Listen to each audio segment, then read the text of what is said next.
All right, let's go to the Cumberland Farms Lounge right now. My guy, Max Letterman. Man, he's my guy good. now. Fireside Stats, Max. Take it away. What do you got, big fella? Well, listen, guys, I'm here to address the nation. Next week, we're going to talk about the Green New Deal and stacking the Supreme Court. But right now, we're going to start with some Celtics stats that I thought needed a little bit more clarity. So, Brian Scalabrine and Kyle Draper. The Celtics are the only team in the NBA at 3-3 that does not have a losing record versus the Warriors since the start of the 2015-16 season. Please explain it. This is easy. They do the best job of giving the least amount of easy buckets to the Warriors. Steph went off.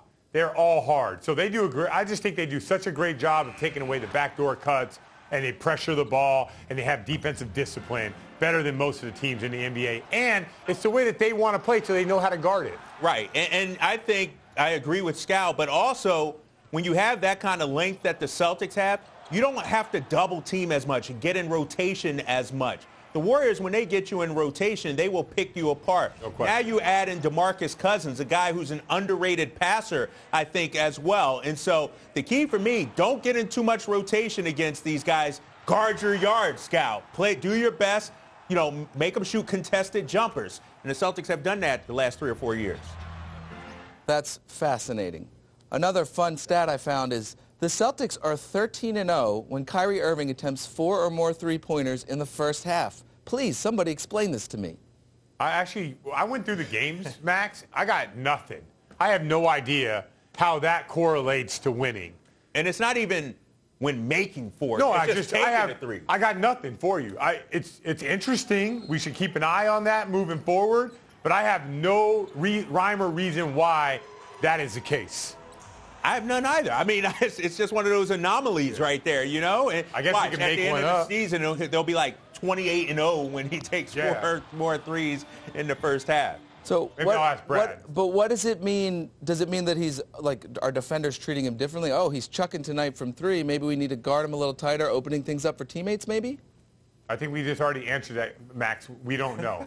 Okay. There's nothing. Right. I wish I'm not seeing anything. And I'm not. I would love to give you an answer, and all kinds of people on TV lie. I ain't gonna do it. I have no idea how 13-0 how that equals out. Some of those games are home games. Some against garbage opponents. Right. Some against good opponents. It's like there's no rhyme or reason. There's not one, all right, if he does this, they definitely win kind of thing. Because, like Scal said, it could be the caliber of the opponent. It's we look at those? Good and bad. Good and bad. No, I have the answer. Doesn't matter. He should just shoot more threes in the first half, and then they'll just keep winning. Come out, chuck up 4 quick threes. And there you go. Win. It's worked 13 times in a row. Anyway, next up, we got Gordon Hayward. So the Celtics are 12-3 when Gordon Hayward has a usage rate of 20% or higher. His usage rate of 18.3 this year would be the lowest since his second year in the NBA. My question is, why are you paying $30 million for a guy if you're not going to give him at least 20% of possessions?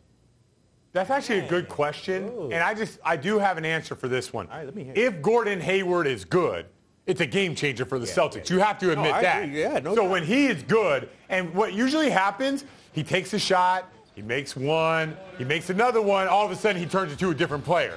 And I love when he turns into a different player, but can he turn into that different player when he's 0 for 5 from the field? That's what I want to see. No, and one thing, at the beginning of the season, we talked about Gordon Hayward being a playmaker. Are we seeing as much of that, Scal, here lately that we thought we would see? Yeah, so some nights, yes. Like when he comes out and he gets an easy bucket, a corner 3, then all of a sudden Brad runs plays for him. Other times when he's just having an average game, which, it's kind of the way it works in the league when you have a team that has a lot of good players. He's having just an okay game. Brad's not running as many high pick and rolls for him. That's all I got, guys, but you're welcome. Max, one question I have for you, as for my fireside stat. That beard that you have, did you color that on? Because it looks kind of like a pirate from Halloween. Thank you. No, it's just shaved. You look good. No, it's a big game, so he got the beard trimmed up. That might be the best Max has ever looked. By the way, people who really know Max, he's not that good looking in person. True. I'm wearing makeup. That's true, right? All right, Max.